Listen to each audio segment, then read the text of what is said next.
안녕하세요.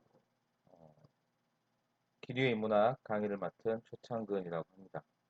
아마 이 외국인 학생 분반, 학생은 아니죠. 석사 과정이 그 외국인 연구자 선생님들이 대상인 반에서 이제 강의를 하게 되었는데요. 이렇게 얼굴도 좀 못 보고 강의를 한다는 것이 조금 아쉽죠. 어, 코로나 때문에 이렇게 이상한 방식의 강의를 하게 돼서 좀 뭔가 아쉽습니다. 네. 오늘 제가 할 강의는요.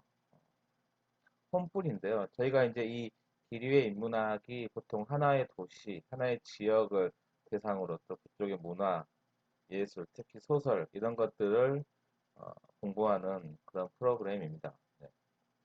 그래서 이번에 또 저희가 답사 가는 곳은 남원 전주이고요. 이쪽은 전통적으로 조선시대의 전통 문화가 남아있는 그런 공간이고요. 그래서 전주나 남원은 여전히 지금도 보면 약간 고풍스러운, 특히나 이제 전주를 가게 되면은 한옥마을이라는 굉장히 멋있는 곳이 있습니다. 굉장히 관광으로 치면 핫플레이스죠. 젊은 대학생들은 네일로라는 그 프로그램이 있어요. 지금도 있는지 모르겠는데 이게 레일, 기차의 레일을 비슷한 발음으로 네일, 그 네일과 이렇게 유사하게 이제 발음이 나니까 그걸 가지고 네일로라는 프로그램을 지원해 주는데요. 뭐 쉽게 얘기하면은 이게 어떤 패스죠, 패스. 그 보통 패스. 그거 하나를 끊으면은 며칠 동안 어, 기차를 무제한으로 사용할 수 있다거나 이런 걸 가지고 학생들이 여행을 많이 가요. 그래서 그 중에 이제 대표적으로 인기 있는 곳이 전주입니다. 남원 전주. 가면은 마치 시간 여행을 온 것처럼 다양한 볼거리들 볼 수가 있고요. 또 당연히 먹을거리 이런 것도 많습니다. 그리고 색다른 경험, 뭐 한복을 입고 한옥마을을 다닌다거나 이러면 굉장히 분위기가 좋죠. 물론 서울에도 있을 텐데요. 참고로 광주는 이제 한옥 같은 게 별로 없어요.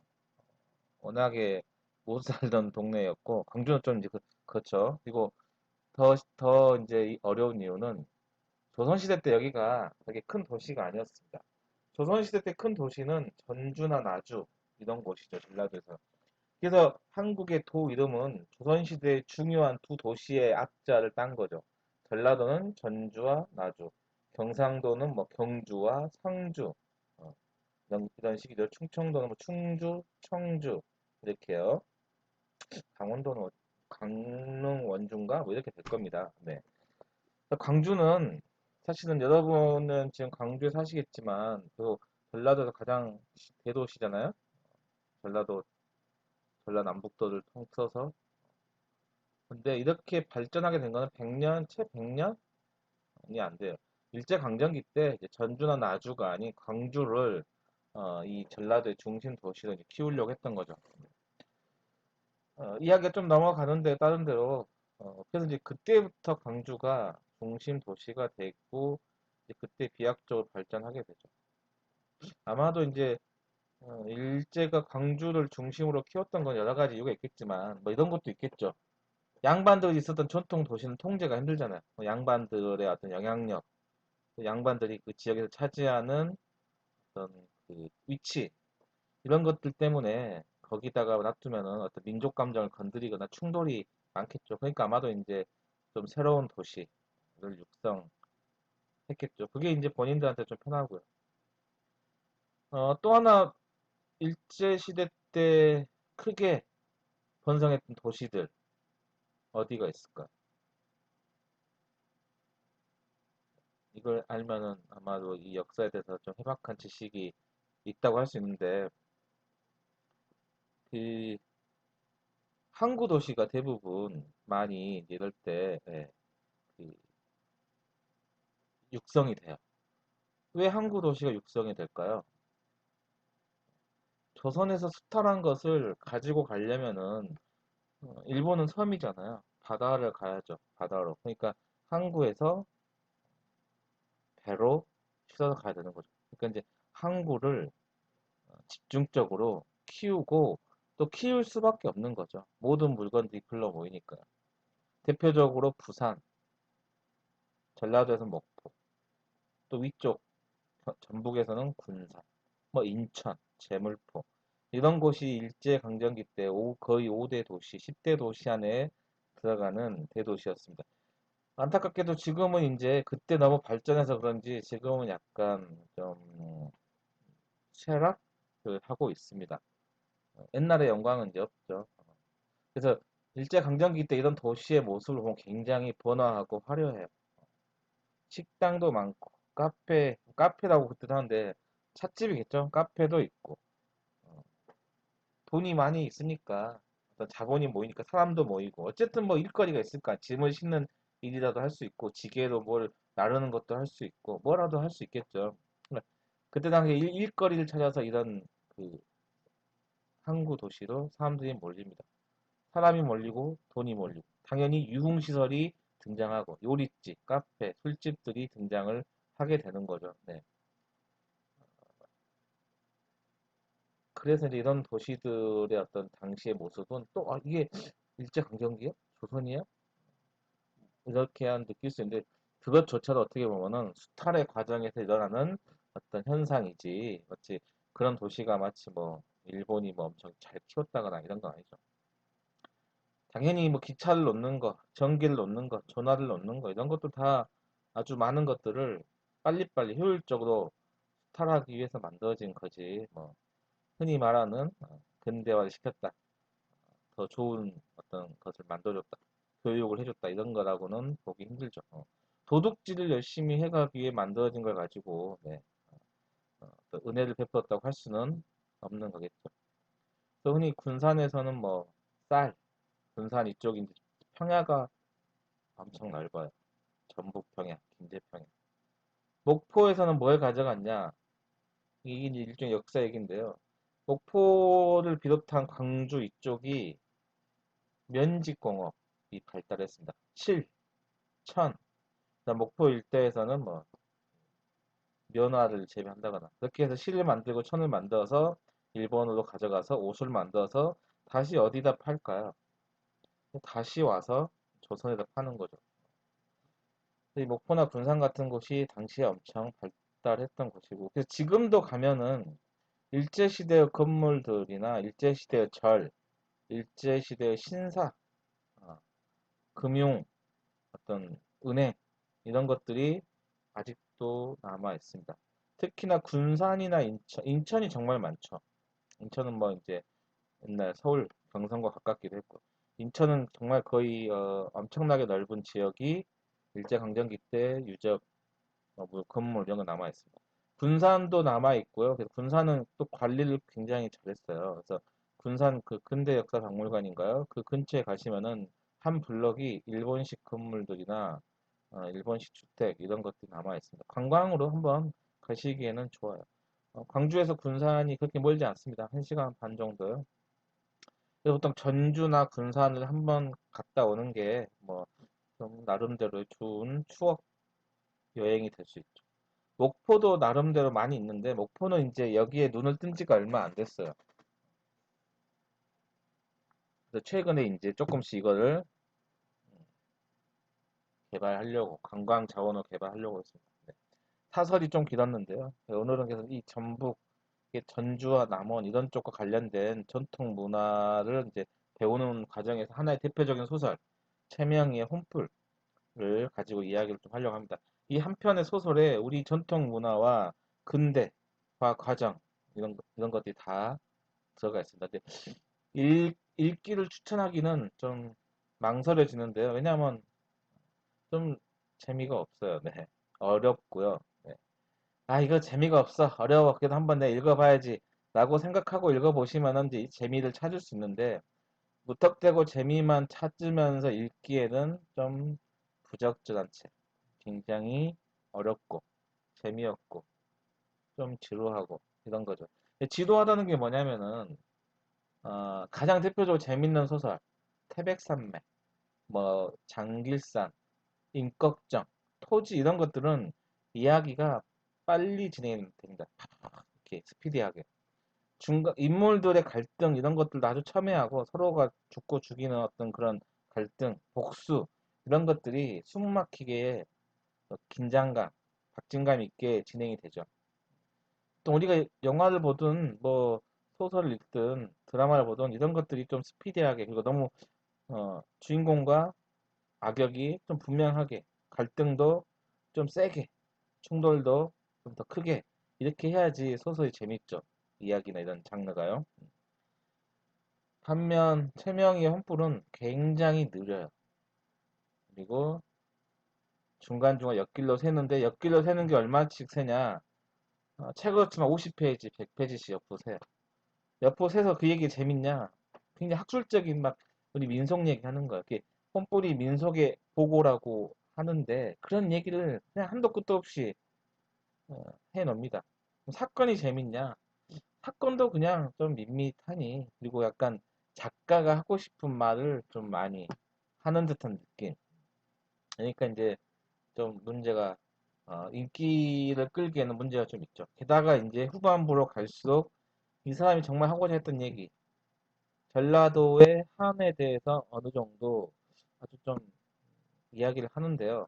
이런 것들도 물론 전라도 입장에서는 아 그렇지 우리 전라도가 이렇게 억울함이 있지 할 수 있지만 이게 전국구 소설이 되기에는 조금 부족한 점이 아닐까. 부족하다고 하긴 그렇지만 어떤 한계라고 할 수 있지 않을까. 근데 그것도 또 오늘 시간이 되면은 다 얘기를 할 텐데요. 네, 그런 점들이 있습니다. 자, 최명희 작가입니다. 어때 보이나요? 뭔가 좀 그 오기, 끈기, 집념 이런 게 좀 보이시나요? 네. 1972년에 전북대학교 국어국문학과를 졸업하고 80년도에 쓰러지는 빛으로 등단을 합니다.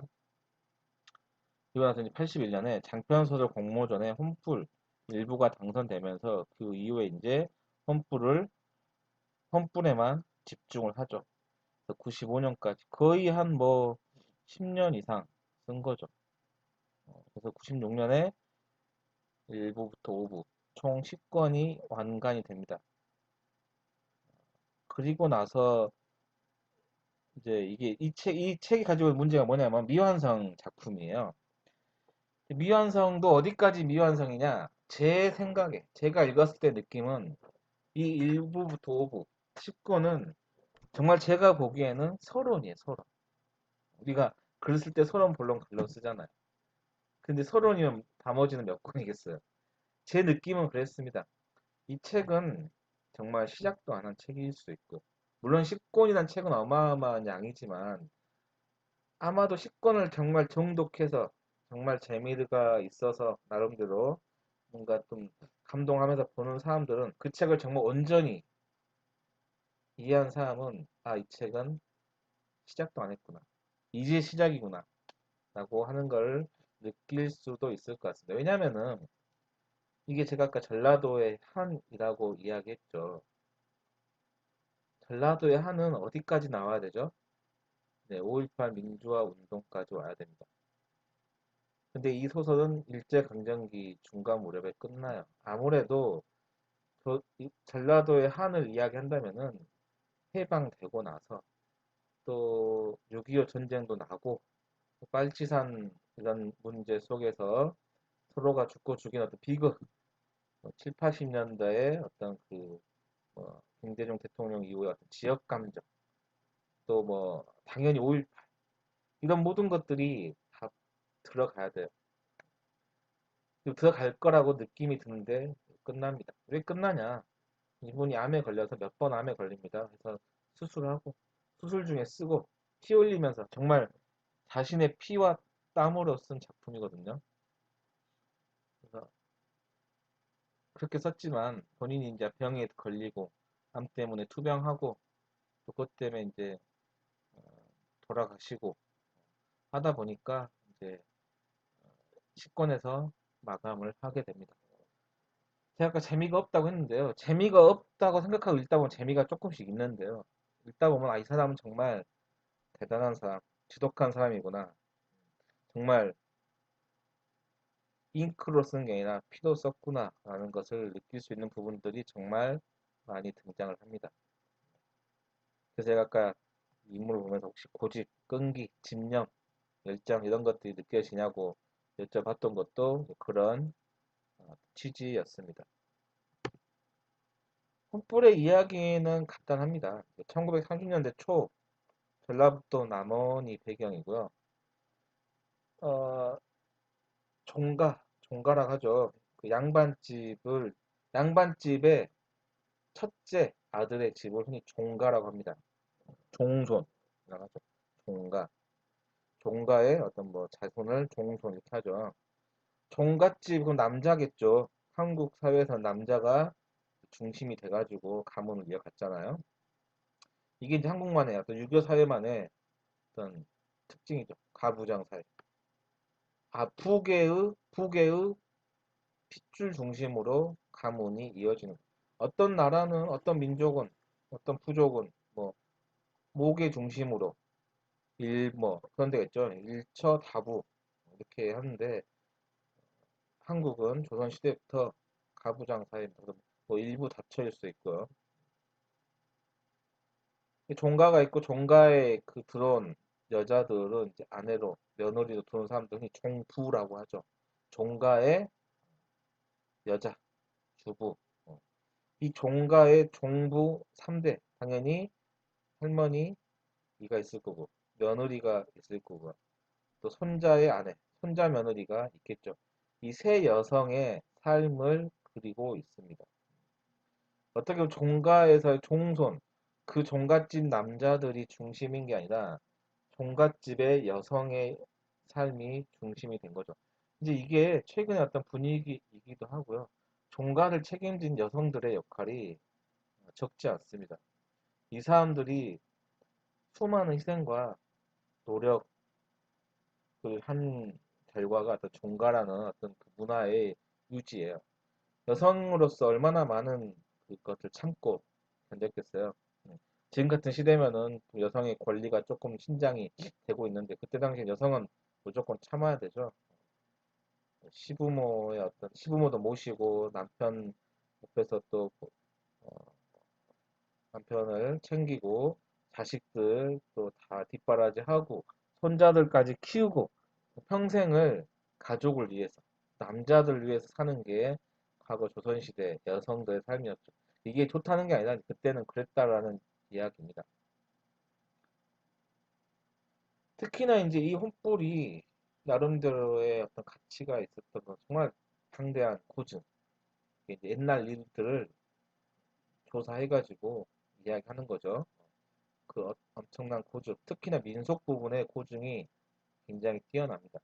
그리고 이 사람만의 어떤 섬세함, 정말 뭐라 할까, 반짝반짝거리고 뭔가 그 투명한 유리알 같은 그 어떤 쨍한 느낌의 그 언어들을 많이 쓰고 있습니다. 게다가 이제 민속의 복원이니까요. 우리 민족의 민족혼의 어떤 모습. 쉽게 얘기하면 이런 건데요. 이 사람이 하고자 했던 것 중 하나가 혼불을 통해서 하고자 했던 것 중 하나 그거예요. 우리의 뿌리는 뭐지? 여러분들도 여러분의 뿌리가 있겠죠. 각기 나라에서 왔으니까요. 여러분의 뿌리는 무언가요? 우리가 이렇게 한번 제가 질문해 볼게요. 여러분 옷은 뭐 입으세요? 전통복 입으세요? 안 입으시죠? 한국에 제가 전대에 있으면은 외국인 학생들 많이 볼 거 아니에요? 외국인 이게 특히나 이제 아시아계 뭐 일본 선생님, 중국 선생님 뭐 이런 분도 있겠죠. 베트남, 필리핀 많이 오는데요. 잘 몰라요. 구분을 잘 안 돼요. 물론 잘 보면 느낌이 좀 다른 부분도 있지만 똑같은 옷 입고 뭐 그전 똑같이 요즘 일상복 입고 청바지에 뭐 티셔츠, 운동화 신고 다니고 만약에 그분들이 뭐 그 전통 복장을 입는다면 외국인이긴 하겠지만 우리 그 한국에서만 또 그렇게 입는 거 아니잖아. 거기서도 똑같이 입겠죠. 무슨 말이냐면은 우리의 뿌리라면 사실 우리는 한복 입고 다니고 갓 쓰고 고무신, 남학신 신고 집신 신고 해야 되는데 그렇게 살진 않죠. 뭐 여러분들 고향에서는 고국에서는 어떤 집이 유행하는지 모르겠지만 한국은 다 아파트예요. 한옥 사는 사람 없습니다. 한옥이 멋있는 있고 가서 사진 찍기는 좋은데요. 너 한옥 살래? 하면은 다 아주 즐거워할걸요. 한옥은 네, 관광용이지 사는 용은 아니죠. 게다가 이제 한옥은 얼마나 이게 불편하다는 거예요. 우리 건데 불편해. 아파트 살면 얼마나 좋아요. 분리수거도 뭐 잘 되지. 음식물 쓰기, 뭐 주차, 뭐 난방, 냉방, 뭐 집값은 집값도 올라가지. 전망, 고층 좋지. 엘리베이터 있고, 보안 좋고. 일반 단독주택, 한옥 이런 거는 관리부터 다 손가고 낡고 무너지고 막 이런 여러 가지 것들이 있으니까 싫어요. 귀찮고. 이런 것들이죠. 결혼할 땐 다 어디서 하나. 옛날 같은 전통 원래 하는데 지금은 다 예식장, 웨딩드레스. 제가 지금 말한 이 서양식 결혼이란 것도 사실은 어때요? 수입품이죠. 서양에선. 100년 전만 해도 다 전통 혼례복 입고 전통 어떤 전통의 방식으로 결혼했다면 지금은 아무도까지는 아니지만 99.99%는 그런 결혼식을 안 합니다. 웨딩 드레스가 당연한 혼례복이죠. 턱시도가. 또 뭐가 있을까? 결혼식 하면서 주고받는 반지, 다이아죠? 사랑의 징표. 100년 전이라면 은가락지, 금가락지, 옥, 옥반지, 엄청 두꺼운 거, 굵은 거, 이런 거 했을 거란 말이에요. 아마도 한국에 아직 살아계신 할머니들은 결혼식 때 받았던 그런 것들 갖고 계신 분 계실 겁니다. 지금 보면, 아, 이런 거 어떻게 결혼식에, 할 수 있을. 네. 알 엄청 굵고 두껍고 하는 거죠. 그때는 그게 당연했는데 지금은 이제 당연한 게 아니죠. 이게 최명희 작가는 우리는 어떻게 살았었지? 우리의 뿌리는 뭐지? 이런 얘기 하고 싶은 거예요. 100년 전에 이렇게 살았어. 지금은 이렇게 살지 않지만. 그러면 이 사람이 고리타분하게 우리 이렇게 살아야 돼. 옛날처럼 그렇게 얘기하느냐? 그것도 아니라고 저는 생각해요. 그 느낌을 읽다 보면 나오는데 우리의 뿌리는 이건데 또 이걸 우리가 자연스럽게 발전시켜 나가고 변형시켜 나가면 또 그건 그것 때문에 족하다. 옛날 거라고 무조건 지킬 필요는 없다. 그렇지만 우리께 이거였다라는 것은 우리가 좀 알고 가자. 이런 이야기를 하고 싶은 거죠. 그럼 우리는 왜 그걸 못했냐? 일제가 강제로 우리를 식민지로 만들었죠. 일제강점기 40년 동안 우리의 것을 다 없애버린 거예요. 없애버리고 나니까 또 게다가 이제 우리는 서양이 뭔가 부러웠죠.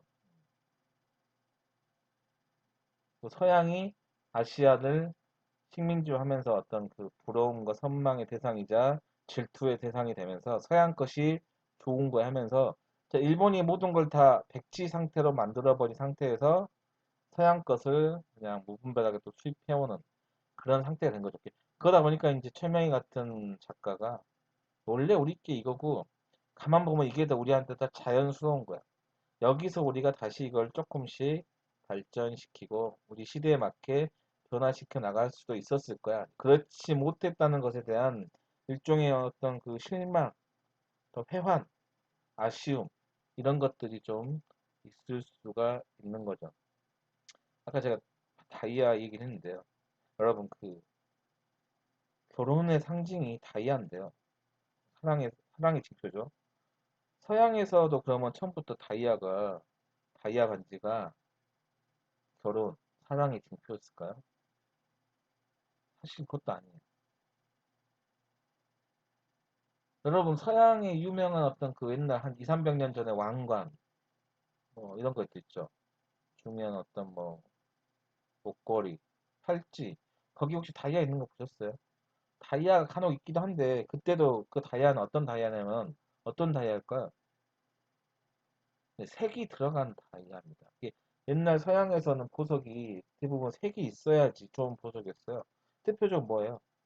루비, 사파이어, 에메랄드, 오팔, 흑진주 이런 것들 호박 뭐 이런 것들이 다 색깔이 있는 거죠. 그 색깔 때문에 사랑받는 보석이었죠. 반면 다이아는 투명해요. 재미가 없는데 이거 어떻게 팔지? 하다 보니까 이제 이야기를 만들어내는 것. 가장 단단한 것. 이게 다이아는 뭐 지구상의 물질 중에서 가장 단단하다고 하죠. 가장 단단한 물질. 영원히 변하지 않는 것. 그러니까 당연히 사랑의 징표. 이런 식으로 이야기가 만들어지면서 그래. 사랑의 징표는 다이아야. 이렇게 된 거거든요.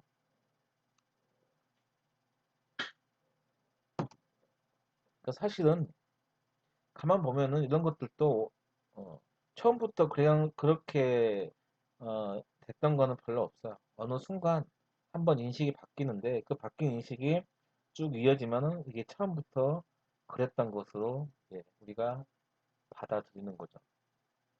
그래서 이런 것들도 한 번씩 우리 곰곰이 생각해 볼 필요가 있습니다. 지금은 너무 자연스럽지만 처음부터 자연스러웠냐? 아니거든요. 어느 순간 이게 바뀐 거예요. 그 바뀐 걸 우리가 그냥 처음부터 그랬던 것처럼 별 생각 없이 어, 살아오는 거죠. 늘 좀 깨어있는 정신, 비판 정신 이런 것들이 필요하겠죠. 혼불의 줄거리를 간단하게 말씀을 드리면 혼불의 줄거리 자체는 너무 간단해요. 정말 사건이라는 게 별로 없어요. 아까도 말씀드렸지만 배경은 1930년대 말이에요. 1930년대 말에 남원의 매안 마을이라는 곳이 있고요. 이게 이 소설의 아주 중심인 그 공간입니다. 여기에 이제 이씨문중, 이 아까 종가라겠죠? 그 종가가 이씨문중이에요. 종가의 최초의 일대 종부, 이제 할머니겠죠? 청안 부인이 오는데 이게 이제 이 여자들의 이 운명이 굉장히 가혹한 거예요. 이 청안 부인이 결혼을 하려고 이제 오는 거죠. 옛날에는 결혼을 어떻게 했냐면은 신부 집에서 신부를 이제 미리 며칠 전에 결혼식 전에 만나는 거죠. 만나고 신랑은 돌아오고 결혼식도 신부 집에서 하고 그리고 신랑이 먼저 오고 신부가 따라오는 건데요. 며칠 후에 뭐 이런 식도 있고 약간씩 이제 다르긴 하지만 이 신랑이 신부를 만나고 가서 며칠 후에 죽어요. 이게 이제 참 비극적인 일이죠. 이 청한부에 결혼을 약속한 사람이 있는데 남편이 죽어버린 거예요. 답답할 노릇이죠. 처음에 혼사만 오갔다고 해도 혼사가 되면 그걸로 끝날 텐데 이 경우에는 결혼을 약속하고 만나고 갔는데 남편이 죽어버린 거죠. 병이 나가지고. 이 청한 부인이 19에 흔히 이때는 이제 이렇게 젊어서 과부, 이렇게 남편이 죽는 사람을 죽어서 과부라고 하는데요. 옛날에는 그렇게 젊었을 때 남편이 죽은 사람 청상 과부라고 합니다. 요즘에는 과부라는 말도 조금 이제 뭔가 차별적인 말, 여성을 좀 낮게 본 뭐 그런 말이라고 안 쓰려고 하는데요. 네, 그냥 네, 그냥 뭐 뭐라고 해야 될까요? 과부란 표현 안 쓰고 남편이 남편과 사별한 여자 이렇게 설명하는 거겠죠. 네. 어쨌든 이제 청산 과부가 되는데요. 그럼 여자가 어쨌든 안 가도 되는데 어쨌든 나는 그 사람과 결혼했으니까 그 사람 죽었지만 그 집에 여자이고 그 집으로 가겠다. 옛날에는 이런 의식이 있었습니다. 여자는 흔히 이제 결혼하면은 시집간 집안의 식구라고 보는 거예요. 좀 요즘 정서는 안 맞죠. 예. 이런 책을 보면은 그 시대, 조선시대의 어떤 문화나 이런 것도 알 수 있는데, 쉽게 얘기하면 딸은 커서 시집을 보내면 이제 내 딸이 아니고 그 집 사람, 남편 시댁의 사람이고, 시댁이라 하죠. 여자의 집은 친정, 남편의 집은 여자 입장에서는 이제 시댁이 되는 거죠. 시댁 식구이고, 그래서 출가 외인, 결혼을 하게 되면은 이제 다른 사람이다. 어, 여자네 집에서 그 여자가 결혼하면은 그 사람 이제 가족이 아니에요. 결혼했으면은 네, 바깥 사람, 남이란 얘기죠 거의. 네. 어쨌든 그래서 이 예청한 부인이 각오를 하고 19에 이제 그 이씨문중으로 혼자 가마를 타고 혼자 갑니다. 당연히 결혼 생활을 못하니까 아이가 없겠죠. 그래서 이 남편의 동생의 아들을 양자로 맞아요. 이 사람이 이기채예요. 예. 자, 그러니까 청한 부인은 결혼해서 왔고 남편은 일찍 죽었고 자식이 없고 동생의 남편의 동생의 아들을 양자로 데리고 온 거죠. 보통 양자로 데리고 온다고 해도 옛날 뭐 요즘에도 간혹 이런 게 있는데요. 옛날 어떤 전통을 지키는 데는 이름만 가져오지 실제로 그 사람을 데려오지 않는데 이때는 이제 그 종손으로 키워야 되니까 아예 데리고 오는 거예요. 이기철이라는 사람도 자기 부모랑 이별한 거죠. 특히 이제 어머니랑. 근데 또 이때 문화가 좀 지독해서 이 이기채도 청한 부인을 어머니라고 생각하고 또 자기의 친어머니는 물론 사랑하겠죠. 친엄마인데 땡기겠죠. 근데 어느 정도 거리를 두는 거예요. 이 이기채의 아들이 강모입니다. 강모 이기채도 결혼했겠죠. 이기채의 아내인 중간에 어떤 이 청함의 며느리 이기채의 아내는 여기서는 가장 조금 무게감이 좀 적어요. 네. 이 소설의 주인공은 청함 부인과 효원입니다. 이 강모의 아내. 이기채의 아들 강모는 자신보다 나이가 많은 허효원과 결혼하게 되지만 사촌 여동생 강실을 좋아하고 있지 못하죠. 사촌 여동생 강실이가 뭔 관계냐? 흔히 이런 관계를 뭐라 하죠? 흔히 뭐라 하죠? 근친, 근친 상간이라 하죠. 나중에 이제 이 강모랑 강실이가 아주 깊은 사이도 되긴 하는데요. 흔히 친척 사이, 거의 사촌 이내에 뭐 한국은 좀 더 엄격해서 뭐 같은 성씨면 결혼도 못하고 하는 게 많았는데요. 또 외국 같은 경우에는 뭐 8촌 정도면 결혼도 하고 막 이런 게 있죠. 한국은 굉장히 이런 것들이 엄격합니다. 따라서 사촌 사이에는 사실은 말도 안 되는 거죠. 근데 이 강모가 사촌 여동생 강실이를 좋아하고 당연히 강실이도 네, 강, 강모를 좋아해. 서로 좋아해. 그러다 일제 강점기가 되니까 징병을 피해서 강모는 만주로 떠나요. 뭐 징병을 피하는 것만이 아니라 일제 시기니까 징병이 있었겠지만 뭔가 이 강실이를 좋아하면서 결국 이어지지 못하고 하는 그런 상황을 다 잊어버리고 싶은 거예요. 게다가 강실이와 어떤 그 넘어선 안 될 선을 넘게 되는 거죠. 네. 이게 이제 불행의 씨앗입니다. 게다가 허효원은 굉장한 여장부예요.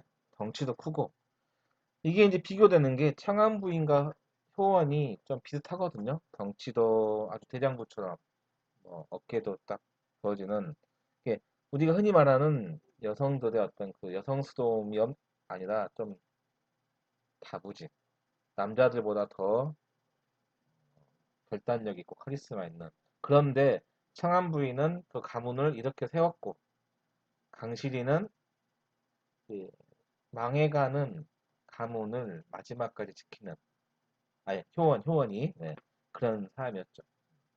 어떻게 보면 쌍둥이처럼 비슷하지만 살아왔던 환경이나 삶이나 여건이 달랐기 때문에 정반대의 삶을 살았죠.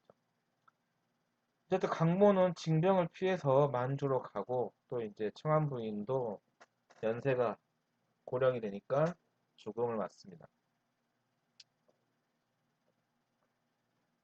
아까도 제가 말씀을 드렸지만 가기 전에 이 강모는 강실이와 그 어떤 넘지 못해서 넘어서 안 될 선을 넘기게 되는 거, 넘게 되는 거죠. 게다가 여기서 또 하나 중요한 인물이 이제 춘복이 아주 못 사는 사람들 동네 그 상민들 상민 밑에 천민들 흔히 천민들은 뭐라고 하죠?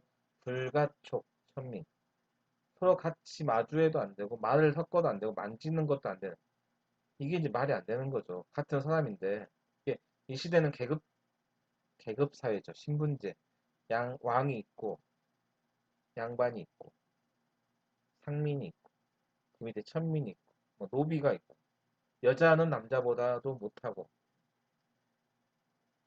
근데 또 이때 일제강점기니까 그런 것들이 조금씩은 막 꿈틀꿈틀 되는 거야. 뭔가 이건 좀 이제 시대가 바뀌었는데 언제까지 양반이야? 막 이런 분위기도 있고요. 한번 그래 일제가 이렇게 뭐 바꾸는 김에 우리도 한번 바꿔보자. 그리고 일제는 뭘 한 거예요? 한국을 근대화 시킨 거예요. 막 양반 계급제도 없애고 하니까 이제 덩달아서 이제 천민들, 상민들도 그래 이렇게 된 마당에 우리도 한번 지금까지 당했던 거 보상 받아보자. 우리 신분 상승 좀 해보자. 뭐 이런 좀 분위기가 이제 스물스물 올라가는 거죠. 이 춘복이라는 남자가 꽤 이제 비중 있는 역할인데요. 강실을 좋아하기도 하고 강실이가 양반집이니까 강실을 통해서 양반 자식을 낳아가지고 신분 상승을 하고 싶어 합니다. 상민인데 어떻게 양반이 되느냐? 이게 이제 그때 당시에 그 신분제가 조선시대 신분제는 어머니의 신분을 따라가는 거예요. 그래서 내가 정확하게 말씀 못드리겠지만 양반과 노비 여자가 관계를 해서 애가 생기면은 이 아이는 노비입니다. 엄마를 따라가니까. 아마도 이때 춘복이가 꿈을 꿀 수 있었던 것은 엄마가 양반집이니까 그랬던 것 같아요. 엄마를 따라가니까. 그래서 옛날에 그 노비들은 참 지금 보면 말도 안 되는 게 일종의 재산이에요. 쉽게 얘기하면 우리가 뭐 소를 뭐 100마리 가지고 있는 사람이 죽으면 자식들한테 첫째한테는 소 50마리, 둘째한테는 소 30마리 이렇게 나눠주듯이 자기 종을 나눠줍니다. 그런 기록이 있어요. 그렇게 분재기인데 재산을 나눠주는 기록인데 물론 아들들한테 많이 주겠지만 딸도 이제 예뻐하면은 좀 주죠. 나눠주겠죠. 그중에 종을 주는 거예요. 이거 결혼식에 결혼해서 보내는 딸한테는 꼭 노비를 한 명씩 보내요. 왜냐면 이제 가면 시댁이니까 다 모르잖아요. 말상대도 하고 또 그 딸을 계속 봐왔던 종이니까 뭐 여러 가지로 좀 도움이 되겠죠. 그래서 그때 이제 뭐 분재기에 기록되기를 뭐 딸이 시집 갔는데 그 딸한테는 뭐 말순이를 보낸다. 말순이가 임신하면은 그 애도 딸이 소유한다. 뭐 이런 식의 어떤 기록을 해놓습니다. 지금으로 치면 정말 이때 노비들은 인간 대우를 받지 못했죠. 참, 그거 보면 참, 이런 게 참 그쵸. 어떤 사람들은 인간인데 그렇게 대우를 받지 못하고 평생을 살았다는 거. 물론 본인들은 또 어떻게 보면 팔자라고 생각하고 살았을지 모르겠지만 지금의 우리의 입장에서 본다면 굉장히 안타까운 일이죠.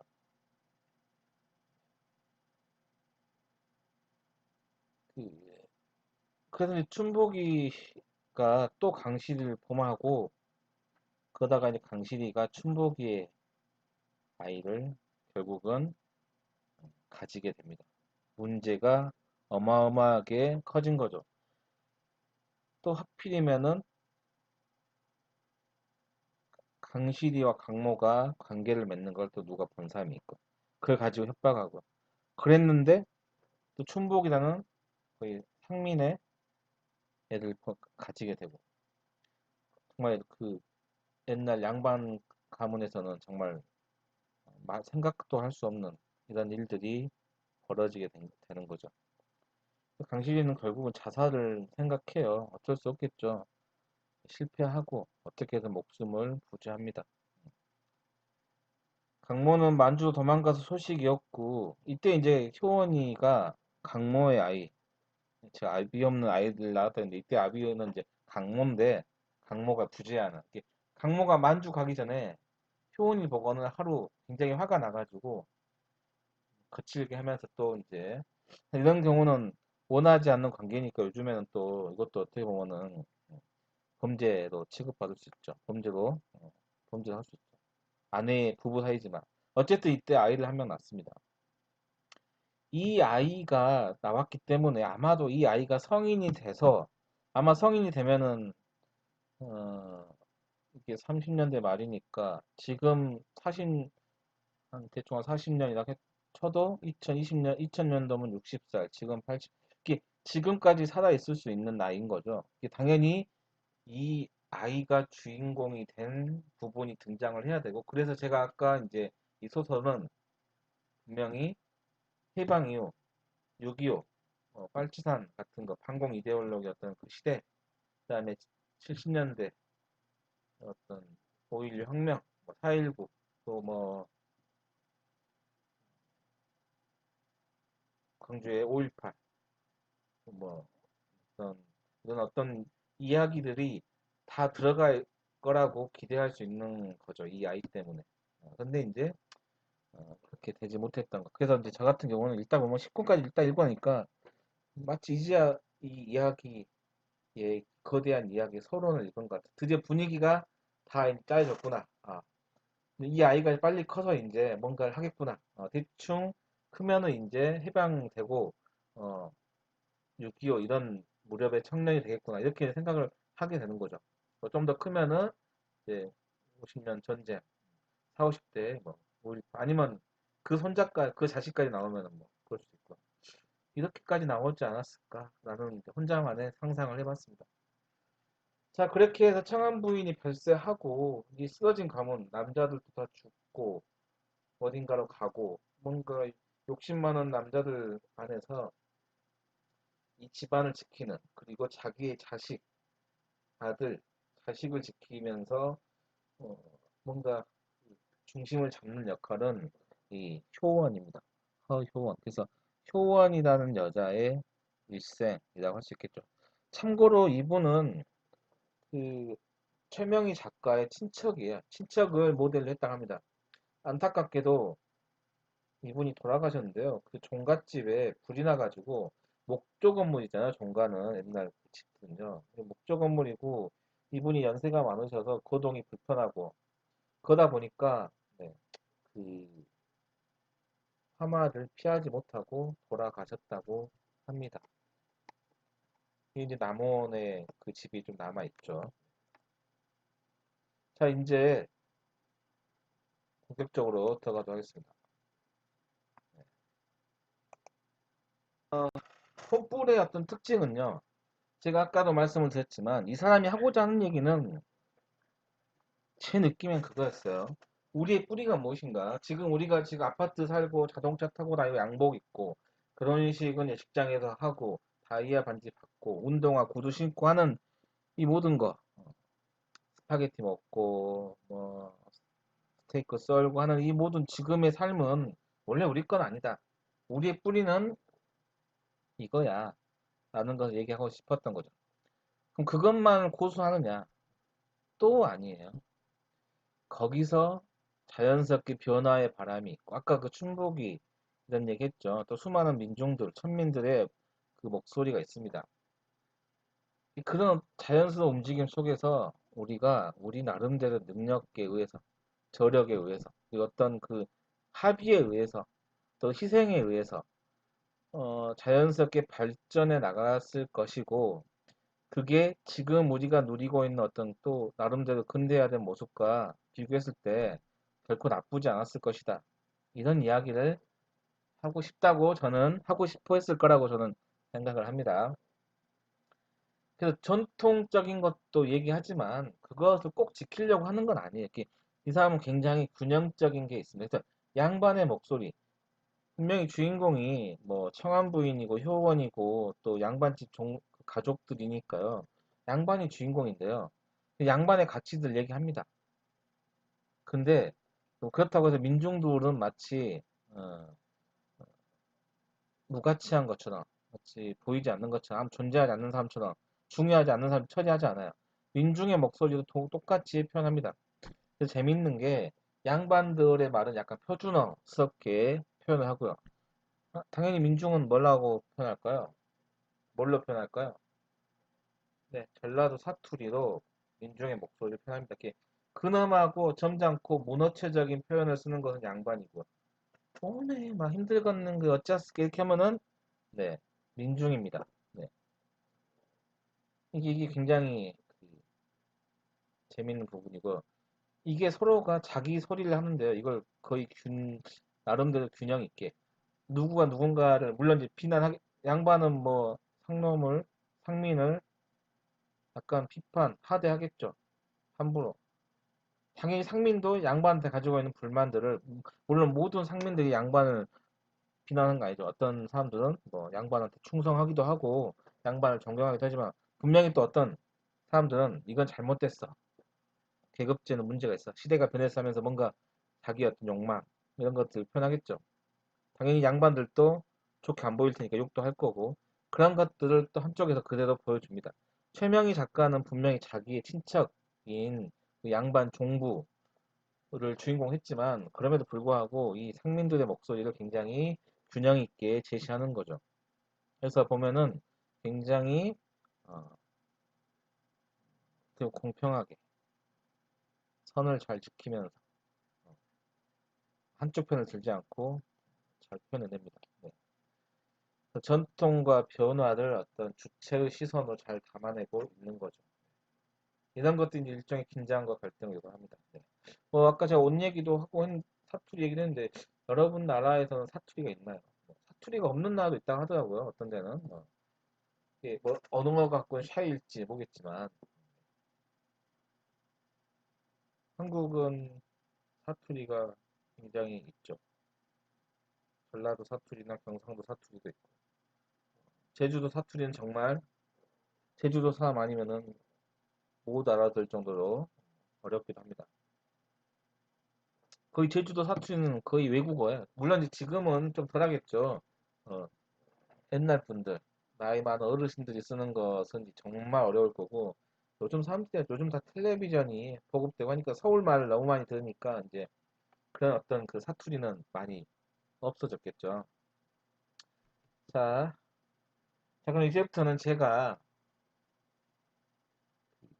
책에 나와 있는 중요 대목들을 보여드리면서 읽어가면서 그 전체적인 분위기, 어떤 점에서 제가 이제 최명희 작가가 뭘 강조했는지, 어떤 점이 이 사람이 뛰어난 건지, 이 사람이 말하고자 하는 주제는 뭔지, 이런 것들을 좀 이야기하겠습니다.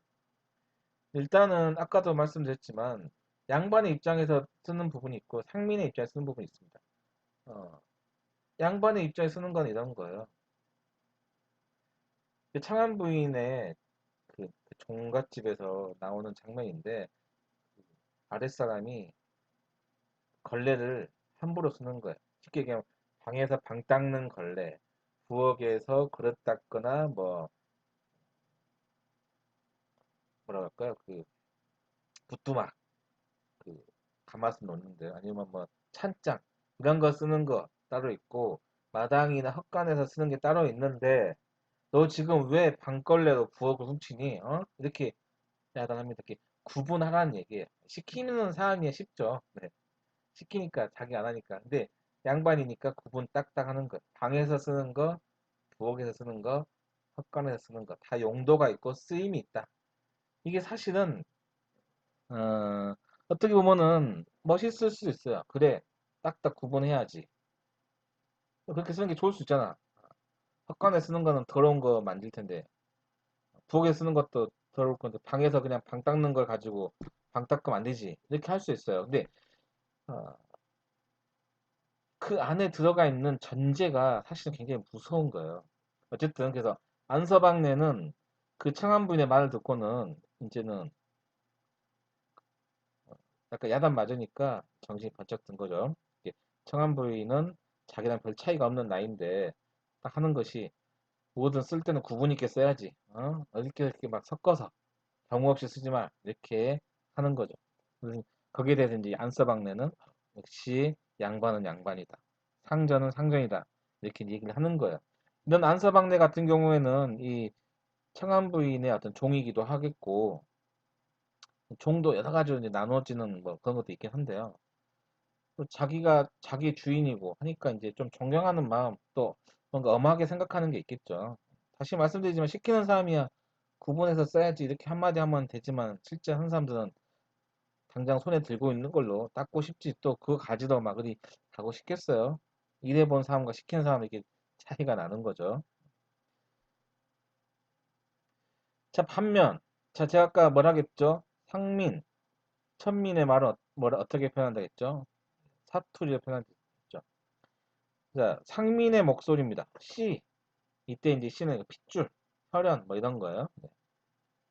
자식, 계급 뭐. 씨가 뭐이 간디. 1월 성신이 한 자리 매어 앉아서 콩 게리고 팥 게리디끼 너는 양반 종자, 너는 상놈 종자, 소쿠리다가 갈라놓간디. 그리 갖고는 땅 위에다가 뭐 붙는 거요? 그런 것도 아닌디. 사람들이 이리저리 갈라놓고는 양반은 양반으로 하고 상놈은 쇠가 빠지게 안 그래요. 그것이 뭔 씨 탓이라요.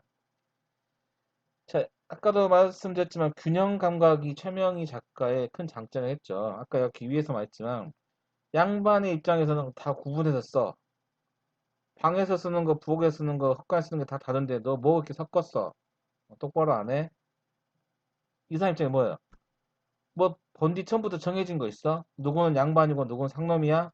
누구는 왕이고? 뭐 그냥 쉽게 말하면 신이 조물주가 양반은 양반 밭에다가 뿌리고 상민은 상민 밭에다가 못 뿌리고 종자 뿌리고 씨 뿌리고 뭐 천민은 천민 밭에 뿌리는 건가? 이렇게 생각하는 거예요. 굉장히 당시로서는 위험한 지금으로 치면 당연하지만 당시로서는 뭐예요? 그냥 불순하죠. 계급 사회를 전면적으로 부정하는 거예요. 양반 상놈 따로 없다는 얘기죠. 이 시대가 점점 그런 것들이 이제 강화되는 시기죠. 아까도 말씀드렸지만 일제강점기가 되면서 계급 사회를 없애버리고 근대화 시키고 옷도 뭐 한복 같은 거 못 입고 뭐 상투 자르고 이래 버리니까 이 천민들, 상민들도 약간 그런 분위기에 좀 젖기도 하고 또 이제 인제 나라에 지나면서 이 한국 조선의 어떤 계급 사회가 상당 부분 와해가 됩니다. 여러 가지가 있죠. 일단은 제가 이걸 언제까지 1시간 반에 끝내야 되는데 이렇게 하다 보면은 계속 이제 길어질 것 같은데요. 다음에 또 하게 되면 이어서 할 수도 있을 것 같아요. 근다 치고요. 어, 얘기를 좀 더 자세하게 하는 게 좋겠죠. 자, 임진은 아까 이 얘기부터 할까요? 네, 아까 이게 무서운 생각, 이 창안 부인의 생각이 뭔가 양반으로서 막 권위도 있는 것 같고 멋도 있는 것 같고 좀 그래요 뭐 그게 뭔가 좀 질서도 있는 것 같은데 여기에 있는 그 무서운 생각을 이 사람이 정확하게 비판하고 있는 거야. 처음부터 정해진 거 있어. 청안 부인이 말하고 있는 건 정해진 게 있다는 거야. 정해진 게 있다는 것은 확대하면 뭐까지 있느냐? 신분도 정해진 게 있는 거야. 양반은 양반의 핏줄이고 상놈은 상놈의 핏줄이고 천민은 천민의 핏줄이 정해져 있는 거야. 세상은 다 정해져 있다가 양반의 생각이고 지금 이 불순한 사람은 정해진 게 어딨어? 라고 하는 거거든요. 그럼 정해진 게 있다라고 생각하는 사람들은 대부분 누구겠어요? 가진 사람이죠. 양반이고. 그래야 자기의 삶이 편해지잖아요. 이건 어디까지 가느냐. 자, 이런 것들, 뭔가 이 정해진 게 있다라는 것을 받아들이려면 어디까지 가야 되느냐. 뭐가 있어야 되느냐. 아까 여기도 나와 있죠. 1월 성신이 양반종자, 상놈종자, 천민종자, 뭐 딱 따로따로 했건 하듯이 신이 전제가 돼야 됩니다. 신이 있어야지 신이 정하는 거잖아요. 그게 아니고 다 그냥 뭐 자연스럽게 뭐 인간은 뭐 동물이고 신이 만든 것도 아니고 자연 진화대가 이렇게 나온 거야 하면은 구분이 없겠지만 신이 있다. 신이 양반, 상놈, 천민 구분했다. 그리고 그게 핏줄이다. 핏줄로서 이어진다 하면은 게임이 끝나는 거죠. 그러면 천민한테도 너는 천민 핏줄이고 정해진 거야. 넌 상놈이지 정해진 거야. 이렇게 살아. 이 사람들 뭘 강요하느냐? 희생을 강요하는 거. 질서. 이게 세상의 질서야. 바꾸려고 하지 마. 지켜. 정해진 게 있으니까. 그래서 이것이 또 확대하면 어디까지 갈 수 있느냐? 우리가 흔히 말하는 신화까지 갈 수 있습니다. 단군 신화, 고구려 신화, 뭐 주몽 신화, 백제 신화, 하다못해 용비어천가 까짐도 이 왕조의 근원은 누구예요? 영웅인데 뭐 단군, 주몽, 뭐 박혁거세 영웅인데 이 영웅의 조상 선조가 누구예요? 보통 신인 거예요. 신. 단군도 당연히 신이고 아니면 신의 의지대로 온 뭔가 특별한 능력을 가진 반신반인인 거죠. 이 사람이 왕이 된 거죠. 그러니까 이 사람이 왕이 된 것도 누구 때문이에요? 신이 정해준 거죠. 어, 신이 정해줬으니까 왕이 된 거. 사실 당군이 정말 신의 자식이라고 정말 과학적으로 따진다면 믿을 수 있나요? 그걸 믿으려면은 곰이 사람 된 것도 믿어야 되죠. 그렇게 믿으려면은 최근에도 뭐 곰이 사람 됐거나 이런 얘기가 나와야 되는데 그런 거 없잖아요. 사실은 거짓말이죠. 거짓말이지만 믿는 거예요. 그냥 우리 이야기, 한국인 이야기니까. 갑자기 이제 이쯤 돼서 혼자 1시간 동안 얘기하니까 제가 지금 뭘 하고 있나 이런 고민이 아무도 없는 저녁 시간에, 네. 어쨌든 간에, 네. 곰이 사람 되는 일이 없잖아요. 알에서 사람이 나온다거나 이런 일이 없죠. 사실은 단군 왕검은 만들어진 얘기예요. 어떻게 만들어졌을까? 그 이전에는 부족 사회죠. 부족 사회라는 것은 친척 집단인 거예요. 김 씨들끼리, 이 씨들끼리, 최 씨들끼리 모여 사는 거예요. 그런 데서는 누가 리더죠? 누가 두목이죠? 누가 우두머리고? 친척들이 적당하게 쟤가 제일 낫겠다 추천하는 거죠. 아저씨가 하세요. 제일 지혜로우니까. 아저씨가 하세요. 제일 경험이 많으니까. 아저씨가 하세요. 제일 나이가 많으니까. 아저씨가 하세요. 제일 인자하니까. 자연스럽게 그 마을, 그 친척 집단에 누군가가 정해집니다. 당연히 그러겠죠.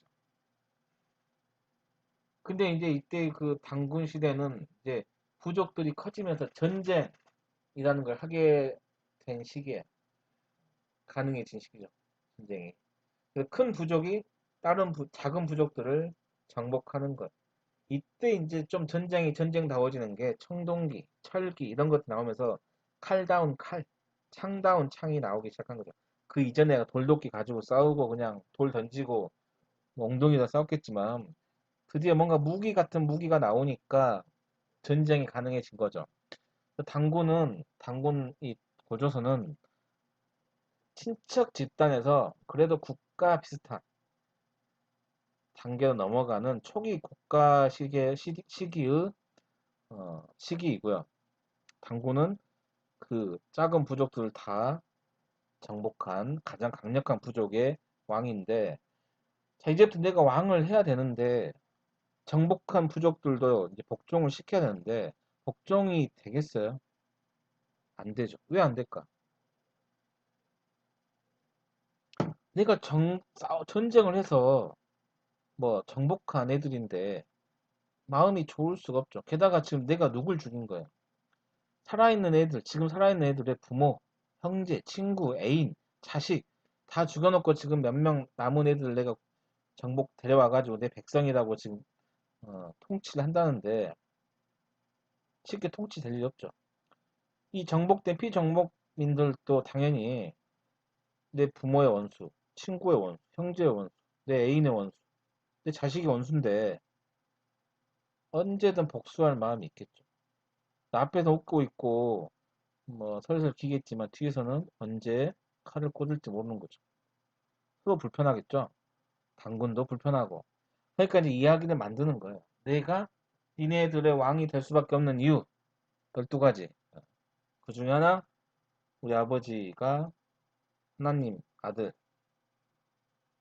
우리 할아버지 하나님 환인, 우리 어머니 곰에서 사람 된 사람. 뭐 이렇게 이야기를 만드는 거죠. 그러니까 이제 내가 너희들의 왕이 될 이유가 있고 그 이유는 신이 내 어떤 할아버지, 내 핏줄인 거, 내가 신의 핏줄인 거고 어머니도 특별한 존재인 거고 이렇게 얘기를 만든 거죠.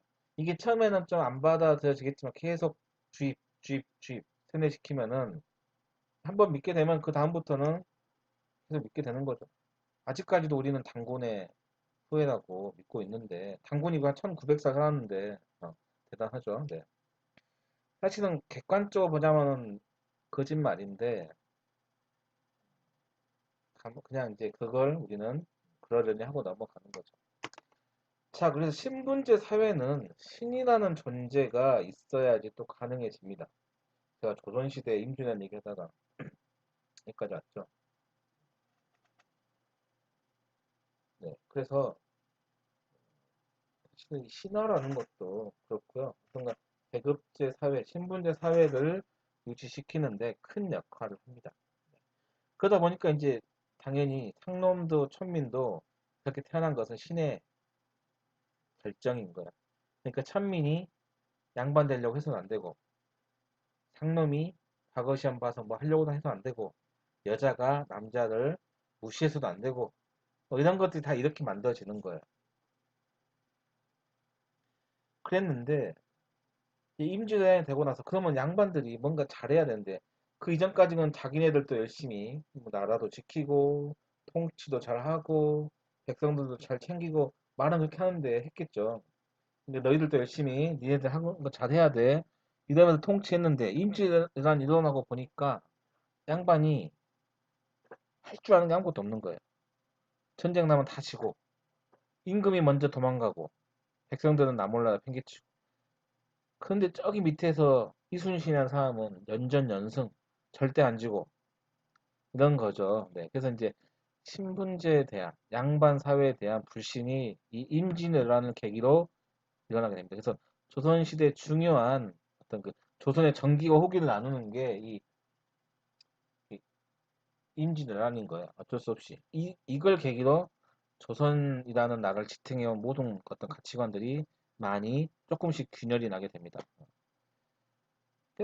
그래서 이제 선조 같은 사람은 이순신을 굉장히 미워했죠. 왜 자기는 막 인기가 떨어지고 도망가냐고 조금 모양도 좀 모양새도 안 좋은데 이순신은 백성들이 너무 좋아하고 왕보다도 따르고 그러는 걸 보면서 좀 이제 그래서 이제 컴플렉스를 느꼈겠죠.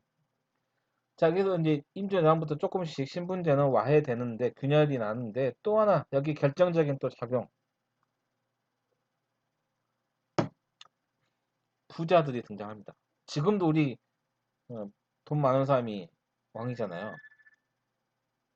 양반이고. 조선시대에 중기가 되면서 상업이 발달하기 시작하면서 물론 이제 상업이라는 것도 사실은 이제 중국과의 무역인데요. 조선은 뭐 상업이 좀 약했죠. 중국과의 무역을 통해서 거부가 거상들이 등장하는데 이때 거상들이 대부분은 그 옛날 소설 같은 거 읽어보시면 거상인데 돈 많은 사람인데 다 역관이라고 해요. 역관. 역관이 지금으로 치면 뭐냐면은 외교관이고 통역관인데요. 통역관이 왜 부자냐? 간단해. 중국을 왔다 갔다 하면서 이 사람들도 무역을 하는 거야. 가면서 통역을 해서 가지고 가는데 이 사람들한테 물건을 사고 팔 권리를 좀 줍니다. 그럼 중국에서 엄청 좋아하는 거.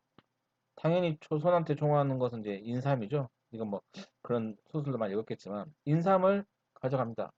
물론 여기서 비쌌겠지만 여기서 한 뿌리에 뭐 1,000원에 사가서 가서 10,000원, 10만 원에 파는 거죠. 당시 조선의 인삼은 효과가 좋기도 유명했으니까 뭐 10배, 100배 팔았겠죠. 자, 여기서 가져가서 판 돈이 100배가 됐어요. 거기서 또 조선 사람이 좋아하는 중국 물건을 사오겠죠. 당연히 그건 싸겠죠. 여기서 또 100배가 파는 거예요. 100, 그럼 처음에 내 종잣돈이 여기서 중국 가서 100배. 100배 된 것이 다시 100배니까 1000배, 10,000배. 한 번 가면 10,000배가 되는 거예요. 10,000배까지는 아니다. 100배는 됐겠죠. 못해도. 네. 그러니까 이 통역관들이 이렇게 무역을 같이 하게 되면서 그 엄청난 거부들이 등장합니다. 그래서 조선 후기 거부들은 다 이렇게 역관들인 경우가 많아요. 아니면 이제 상인들, 네. 어마어마한 부자. 반면 부자들은 점점 많아지죠. 그리고 이제 경제가 안 좋아, 나라 살림이 안 좋아지니까 양반 벼슬을 팔거나 아니면 이제 양반 족보를 팔거나 하면서 양반들이 엄청 늘어나요. 양반들이 늘어나니까 이제 가치가 떨어지죠. 다이아몬드 보석이 가치 있는 건 뭐예요? 별로 없으니까 희귀하니까죠. 어떤 그런 말도 있죠. 세상이 다 다이아고 진흙이 정말 지금 다이아만큼 있다면 사람들은 진흙을 살려고 엄청난 돈을 줄 것이다. 틀린 말이 아니죠. 다이아가 뭐 먹을 수가 있나 뭐가 있나요? 그냥 희귀하다는 것뿐이죠. 지구상에 얼마 안 된다는 것뿐. 뭐 우주 어딘가에는 다이아몬드 된 별도 있다는데 거의 지구만한 다이아가 있는 거죠. 네. 그러니까 이제 양반들이 너무 많아지니까 가치가 양반의 가치도 좀 줄어드는 거죠. 게다가 양반들이 이제 어떻게 되겠어요? 많아지니까 가난해지겠죠. 돈 많은 상인들, 중인들이 더 미세가 세지는 거예요. 게, 게다가 이제 이게 또 하나의 문제인데 여기서도 좀 나오는 건데 자, 여러분 양반들이 재산을 그래서 첫째한테만 주는 이유가 뭘까요? 이 얘기하면은 뭐 오늘 끝날 것 같은데요. 조금. 고려 시대까지만 해도 재산을 공평하게 나눠줬다는 기록이 많이 있습니다. 재산을 나눠주는 이유 중에 하나 물론 갖고 있으니까 좋겠지만 또 누군가 좀 더 주는 거는 부모의 제사를 지내라고 조상의 제사를 지내라고 제사 지내는데 뭐 요즘은 간소하게 하지만 옛날에는 정말 상다리 부러지게 하고 막 1년에 12번도 하고 했는데요. 그걸 하려면은 돈이 좀 더 드니까 제사 지낼 사람한테 좀 더 줍니다. 그리고 공평하게 결혼 시집간 딸한테도 당연히 주고 딸이 제사를 지낸다면 딸한테 제사를 좀 더 주고 이런 것들이 있었어요. 조선 초기까지만 이런 모습이 있습니다. 그러면 조선 중기에 접어들면서 점점 장자, 맏아들, 첫째한테만 상속이 되는 방향으로 바뀝니다. 왜 그럴까? 제가 지금 여러 가지 말한 것 중에 힌트가 있을 수 있는데요. 가문의 어떤 명예와 체면 때문인데요. 자, 여러분이 땅이 100, 쉽게 얘기해서 100억이 있다고 칠게요. 조선시대에 애를 많이 낳았으니까 10명 낳았다고 칩시다. 아들만. 이제 땅인데 그 돈으로 한번 계산하는 거야. 10명한테 10명이 다 마음에 들고 이쁘고 그런 말 있죠. 10손가락 깨물어서 안 아픈 손가락 없다. 제가 아들을 10명 낳는데 10명이 다 예쁘고 사랑스러워서 누구 한 명만 줄 수 없어요. 난 똑같이 돈 나눠줬어요. 10억씩. 제 때 100억이 제 아들 때 10명한테 가니까 10억이 됩니다. 또 이제 다시 그 10명이 각자 아들들을 10명씩 낳다 줍시다. 예예요. 예지만 이제 어떤 이런 것들 좀 비유한 예인데 내 아들 10명이 각자 10명씩 낳으니까 자식들은 이제 100명이 된 건데 좀 맞나요? 내 아들이 10억을 갖고 있는데 그 돈을 안 쓰고 그때 갖고 있어 쳐요. 어쨌든 뭐 들고 나고 해서 10억씩 있는데 자기 자식들한테 또 예쁘니까 1억씩 나눠줬어요. 10분의 1씩. 1억이죠. 무슨 말 하고 싶은지 아시겠죠? 제 때 100억이 제 손자 때 100명의 손자 때는 몇 명이 얼마가 되는 거예요?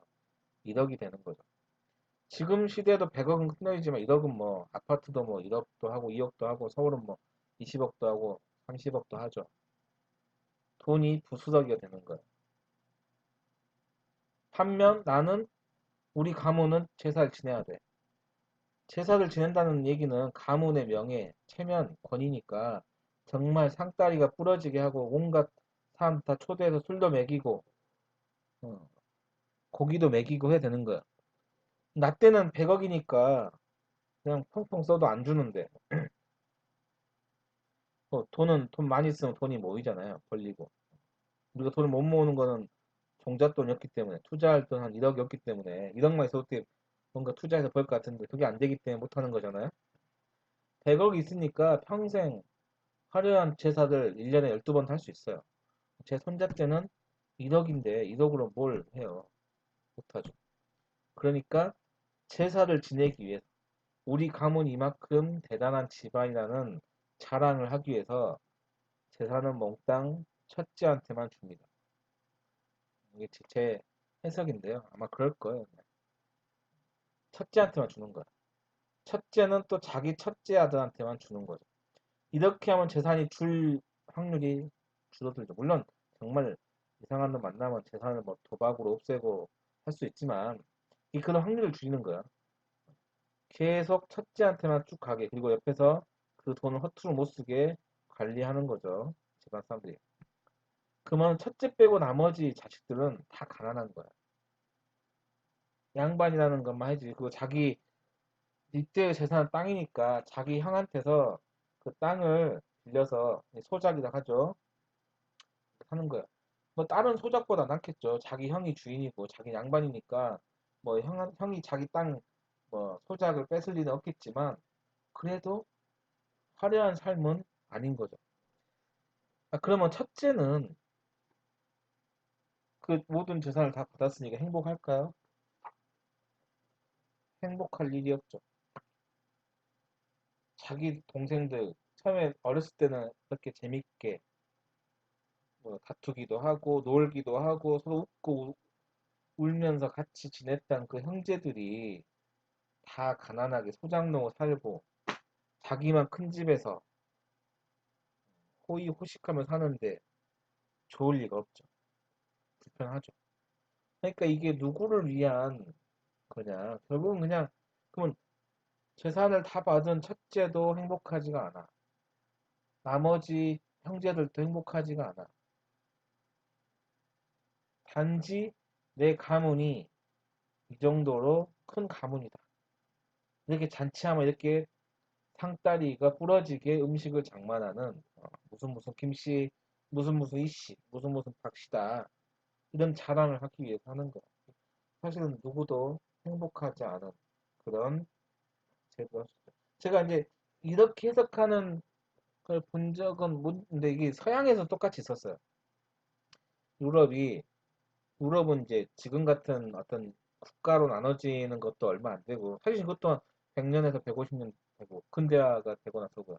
그 이전에는 거대한 어떤 땅들이 있고 그 땅을 가진 영주가 있었죠. 영주가. 이것도 또 한참 얘기해야 되는데요. 쉽게 얘기하면 그 왕이 있긴 있었는데 프랑스라는 나라가 왕이 있긴 한데 왕의 힘이 약해요. 이 군대가 별로 없어. 나머지 영주들이 힘을 합치면은 왕을 이길 수 있을 정도예요. 그러니까 그 영주들의 자치권을 허용해 주는 거죠. 쉽게 얘기하면은 문재인 대통령이 한국의 왕인데 자기 군사가 10,000명밖에 안 돼. 이제 뭐 부산, 광주, 전라도, 경상도 영주들 군대를 합치면 10만 명도 더 돼요. 그 왕이 마음에 안 들어서 다른 영주들이 군대를 이끌고 가면 왕이 져요. 그냥 약간 그 얼굴마다 간판격의 왕인 거죠. 지금 이렇게 그런 것들이 깨지는 과정이 유럽의 서양의 근대화 과정이죠. 왕이 절대적인 힘을 갖게 되는 거. 흔히 프랑스의 뭐 루이 14세인가 태양왕, 짐이 곧 국가다 이렇게 말하는 그 단계에 오면은 이제 왕이 절대 권력을 갖게 되는데 그 이전에는 영주들이죠. 뭐 왕도 마찬가지인데요. 지금 얘기하는 것은 영주가 자기 딸도 예뻐, 아들도 예뻐, 또 딸 많이 낳았어. 딸이 자식들이 시집 결혼 장가 가면은 땅을 나눠줘요. 제가 광주에 영주면은 뭐 산수동 떼주고 영봉동 떼주고 뭐 두암동 떼주고 뭐 상무지구 떼주고 하는 거야. 또 손자가 예뻐서 손자 결혼할 때 또 떼주고 그러다 보면 3대나 4대가 가면은 땅이 없어지는 거야. 하나의 조그마한 왕국이 사라지는 거죠.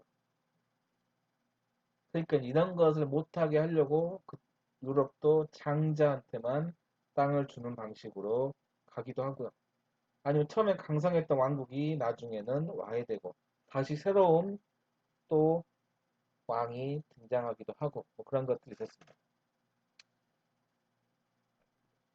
동양은 뭐 이런 영주 같은 건 없죠. 왜냐하면 절대 왕정이고 왕이나 황제가 천자죠. 황제 중국 이런 사람들이 절대 권력을 갖고 관리를 파견했지 영주 이런 시스템 없었죠. 물론 이제 호족 이런 개념들이 고려 시대나 있었긴 했지만 조선 시대만 돼도 고려도 고려 초기에나 있었지 그런 것들.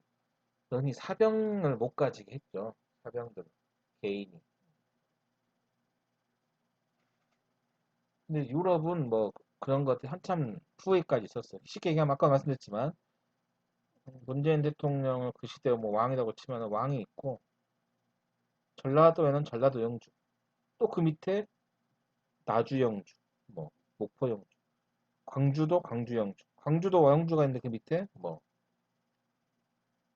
북구 영주, 남구 영주. 북구 밑에 영봉동 영주. 이렇게 이게 사실 이것도 층층이 사다리처럼 그리고 약간 상명하복 관계로 되어 있는 건데요. 물론 제가 아까 영주들이 뭐 왕하고 싸울 수 있다 했지만 뭐 그런 일은 거의 없고 일종의 어떤 부하 관계, 주인과 신하 관계로 이렇게 맺어지면서 이렇게 일종의 계약 관계 비슷한 거야. 네.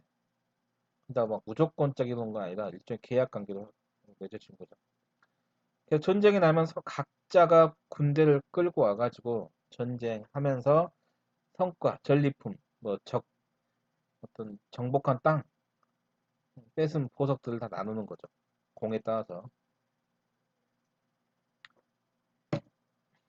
아까도 말씀드렸지만 동양에서는 그런 게 별로 없고요.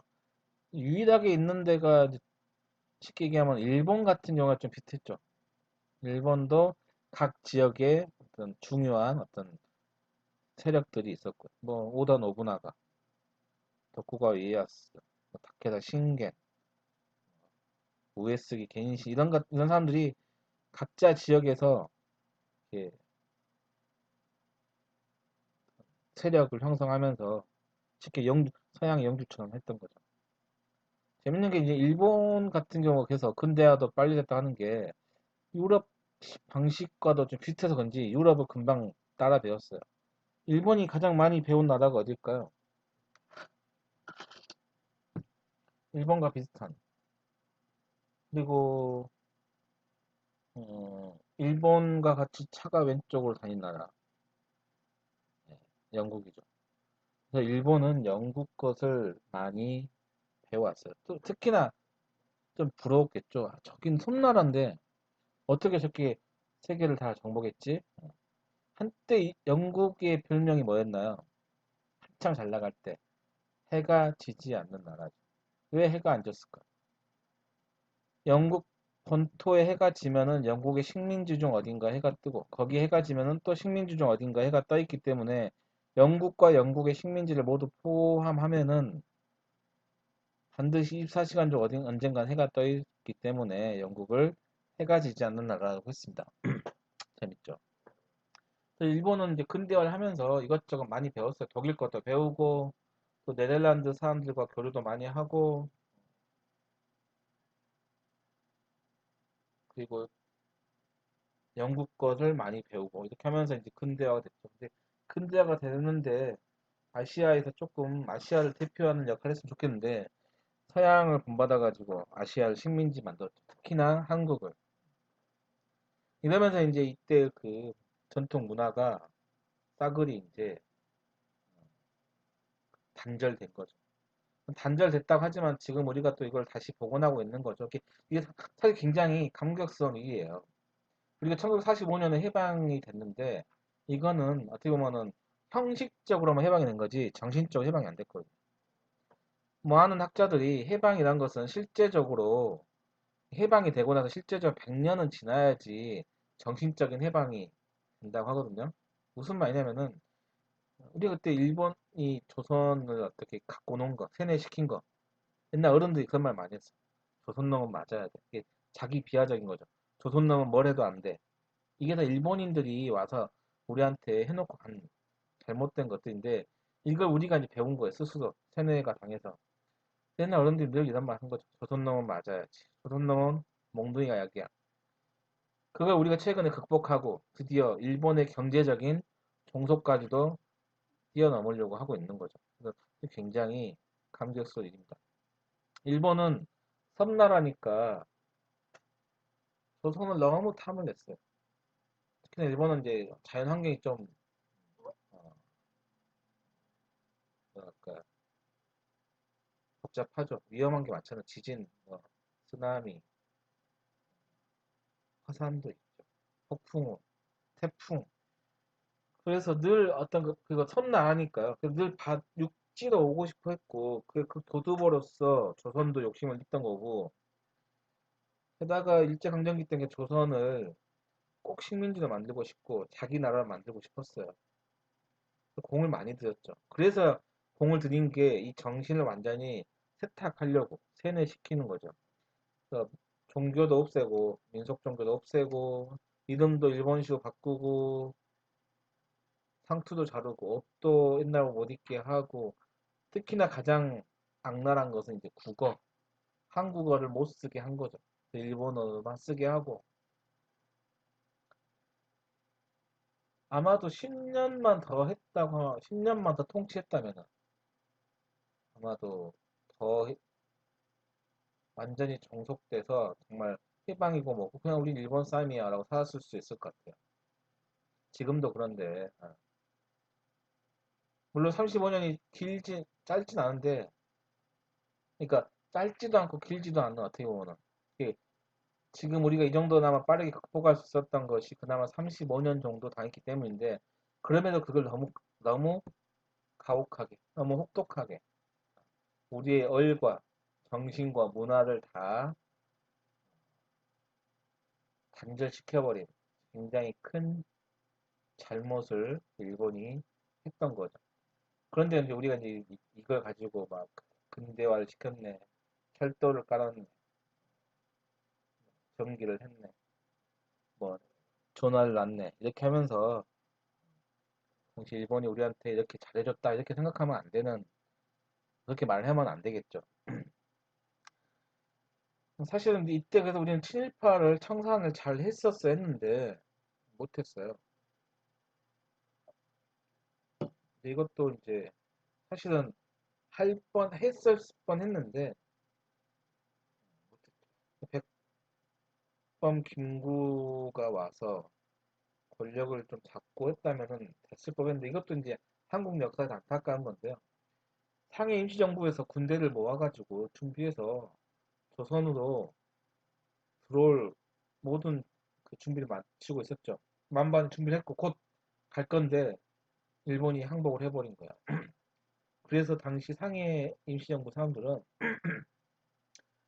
이, 이 해방을 일제의 무조건적인 항복에 의한 해방을 굉장히 아쉬워했습니다.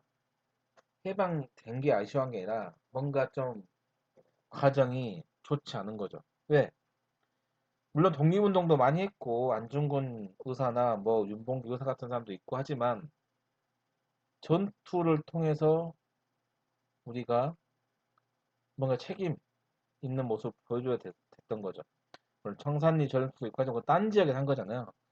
이 한반도에서 우리 땅에서 우리 군대가 일본과 싸워서 몰아내야지 발언권이 생기는데 그래서 그런 걸 생각하고 준비를 다 해놨는데 해방이 돼버린 거예요. 그래서 당시에 많은 사람들이 해방이 도둑처럼 왔다라고 한탄을 많이 했습니다. 그러고 나니까 이제 그 위쪽은 소련이 밑에는 이제 미국이 군정 통치를 한 거죠.